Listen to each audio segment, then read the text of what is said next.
Alright, this is video 2. My takeaway from the Verusteleka remote military march. Alright. So, it's been crappy weather. It got chilly. It was in the 40s. Been raining, and then it was drizzling rain, and then it was just, all over just damp, crappy weather, right? Which is, they always say, you ain't training if it ain't raining, that sort of thing, right? So you got to be prepared with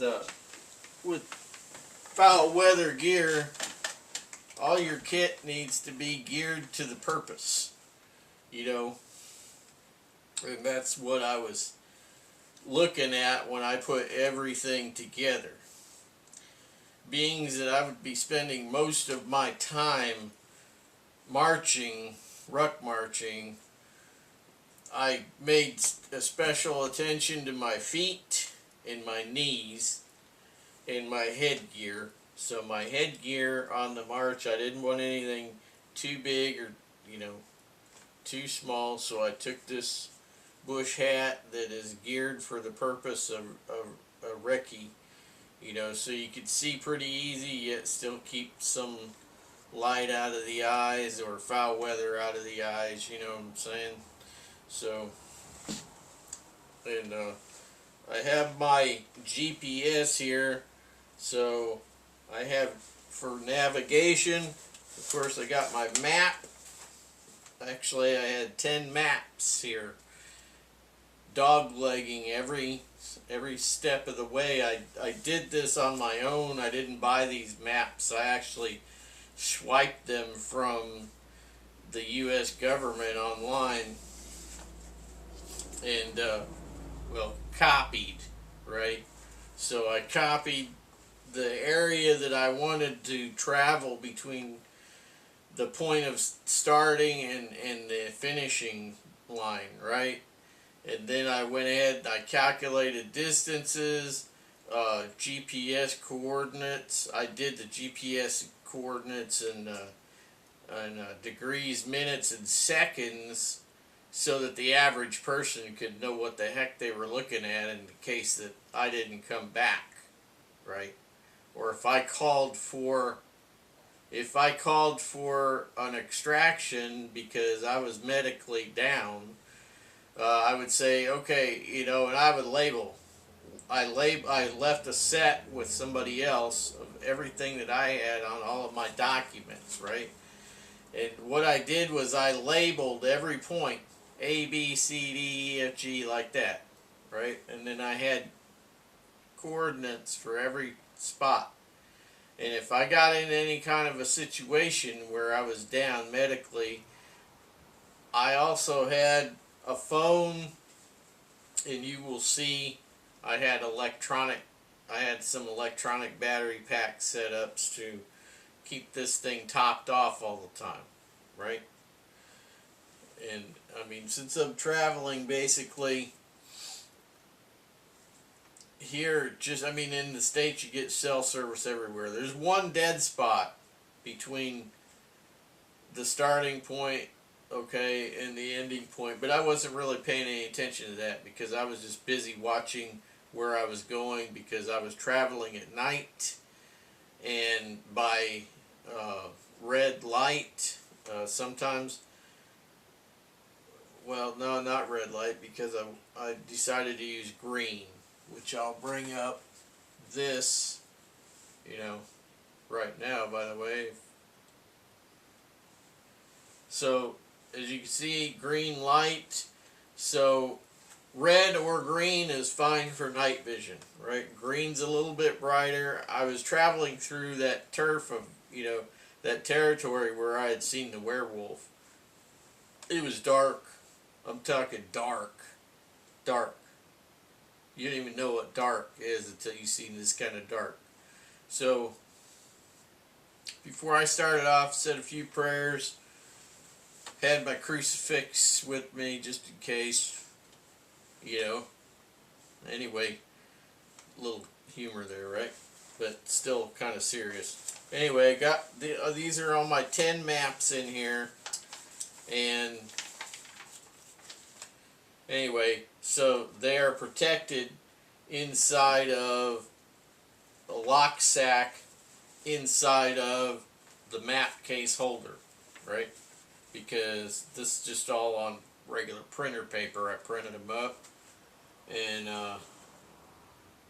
made all my notes, all my coordinates and whatnot are all in there. Plus I got a wipe off marker in case I needed to make any kind of note on there, right? But what I was getting to earlier is people being able to find you and extract your body, or hopefully you're still alive by the time they get there. So I gave a copy of those maps and all the information to a designated person. Anything happens, I'll say, hey, I'm between point G and H on the maps that I gave you. I'm in between there. So have your search and rescue go there. You know, start between G and move to H.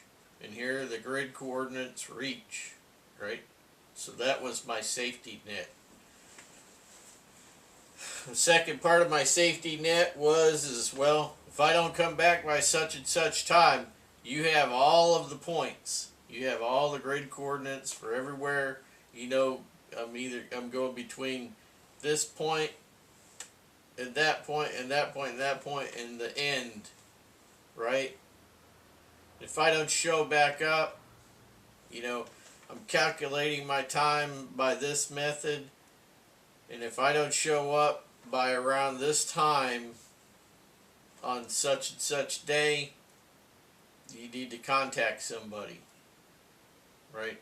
That's how you do that sort of thing. Alright, I talked a little bit about this chest bag here. It has AAA batteries in here. Okay, for the GPS. These are all rechargeables. I've got Goal Zero, and a Loop, and Duracell rechargeables in here, and they're all in their own little bag. They're all in their own little case here. So these cases, they keep your batteries oriented. All the positives on the top, all the negatives on the bottom. Why do you do that? Because if you just throw your batteries in a bag, they will discharge off of each other.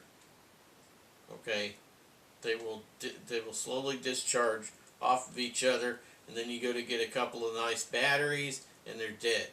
Okay, so this is why you have things like this. And then I turn around and plussed it up. I kept the little Storacell bag, Ziploc bag that it comes with. It says Storacell.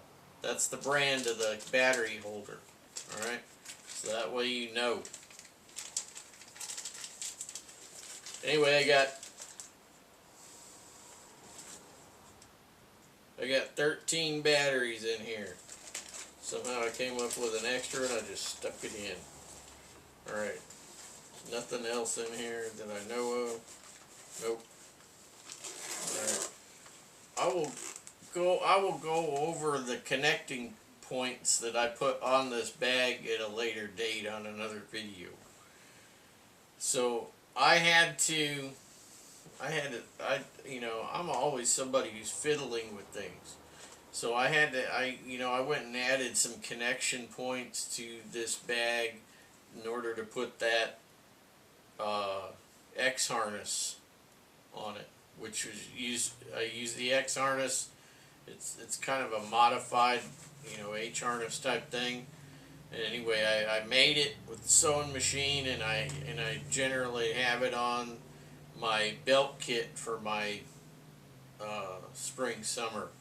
Okay, my Tiger Stripe belt kit. Anyway, I needed this. I talked about it already. I'm not going to keep on. So when I'm walking, this goes on the outside of the beard. and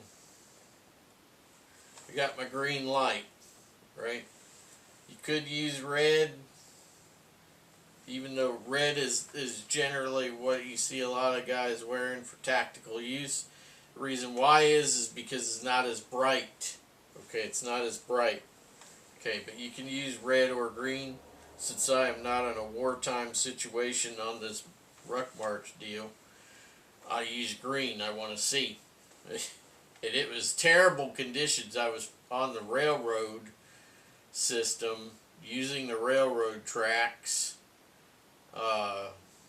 through werewolf territory. So anyway, it was in such a state of disrepair. You know, I feel kind of ashamed of the railroad system because it was just horrible. You know, with rotted out railroad ties, you know, your foot would fall down into and whatnot. I was not happy about that whole scenario. I thought I was going to make better time by staying away from streets and whatnot, but I will tell you that I was making 1 to 2 miles per hour in subsections of the railroad because it was so terrible. It was in such bad condition, you know. And it's a railroad still in use.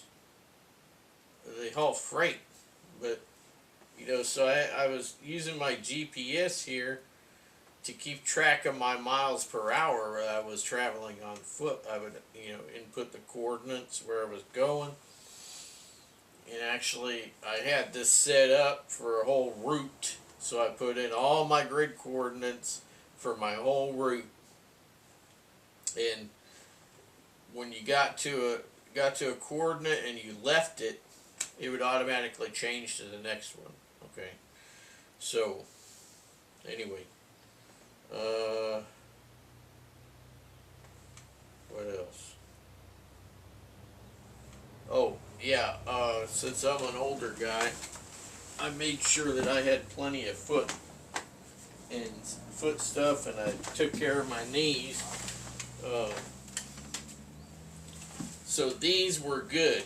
These are made by Ace, okay? And I got one for the left and one for the right. Now, I don't have knee problems in general. I do get stiff and sore, and I have issues getting up and down, but that's stuff that's just with your age and with all the crap that you've done in life. Nothing, I never had anything broken or ACL or none of that, right? But if you're going to be traveling a very long distance on foot over rough terrain, you want to make sure that you're stable. Right? You want good foot gear, which is what I've got. I wore these, and these things are solid, right? No issues, no foot issues, no soreness, no blisters, none of that. I took KT, and I took moleskin, just in case. Of course, I had tape. You know, I had about 4 or 5 feet of wide Gorilla duct tape, which I'll always have. I'm out of time here. I got about a minute.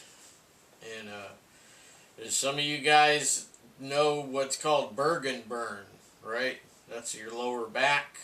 Okay, so some guys put tape on their lower back to try to prevent Bergen burn. I didn't put anything on except for foot powder. Before I went, I filled up,